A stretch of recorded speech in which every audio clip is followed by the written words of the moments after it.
So I just wanted to go over Agricultural Simulator 2013. I posted a negative review of this back in 2013 when it was released, and as a huge fan of their 2011 release, I feel really bad for whoever spends money on this game.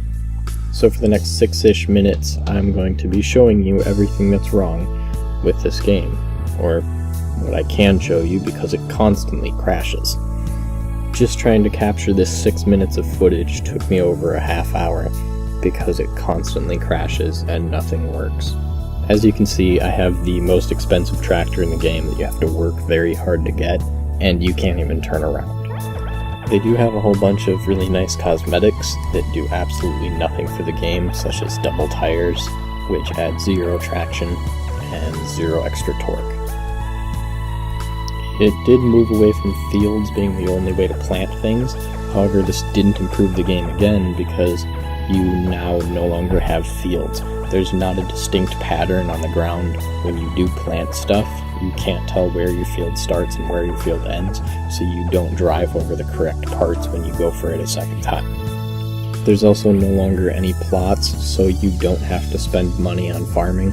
Instead you just drive wherever you want and start planting stuff, even if it's in the middle of the city. Which is another complaint. The city is no longer a city, or even a hub. It's 2 houses with a gas station.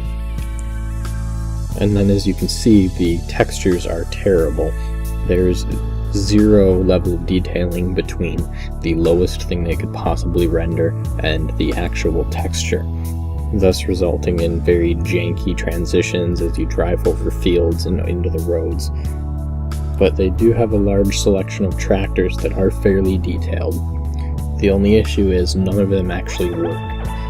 All of the tractors feel like you're trying to run across ice, even the 30,000 pound combines, which gets to be very, very frustrating. As their top speed is like 12 miles an hour, you shouldn't go sliding sideways as you start to turn. And if the driving wasn't bad enough, so was the physics. You can drive up trees in pretty much anywhere you go. There's certain cliffs you can simply drive up them, almost as if this game is an ode to big rigs off-road racing. They follow the same physics method. So much so that I wouldn't be surprised that if there had been a race mode, you would go faster going backwards. This game has been one of the largest disappointments I've had that I've actually spent money on. Granted, it can be picked up for 99 cents. It's not even worth that. However, if you are looking for an actually good farming game on the cheap, the 2011 version is fairly decent. It's a lot more stable, but it still crashes occasionally, and the game is fairly sound mechanically.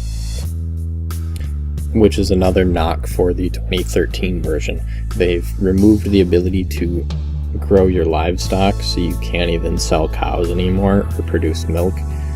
You're limited strictly to the free-form fields as a method of making money, and in this game it's not very profitable. If all you wanted was a relaxing, heavy machinery gardening simulator, you're not going to be getting it here, because this is the most frustrating experience ever trying to drive these tractors and pull these trailers. Just plowing a field is terribly frustrating as the tractor's cruise control does not function. Which means rather than plowing nice neat fields for you, you're instead spamming the W key to feather your acceleration so you don't break your implements on the back. And that's accounting for the fact that your game doesn't crash as soon as you try to activate your plows.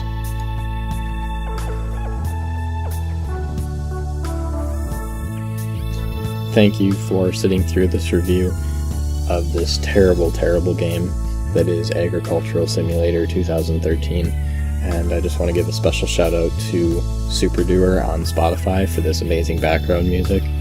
It gave me something to put into this video because I can't put game audio as the game doesn't produce audio. If you would like to see more content from me, please subscribe. I'm probably not going to be doing anything quite as terrible as this anymore, but I feel like this needed to be done. If you want to continue to watch and view the rest of the terribleness that is this game, you can go ahead, but I've said my piece, so you can sit here and listen to this relaxing background music and watch the second worst video game ever made, second only to Big Rig's Off-Road Racing.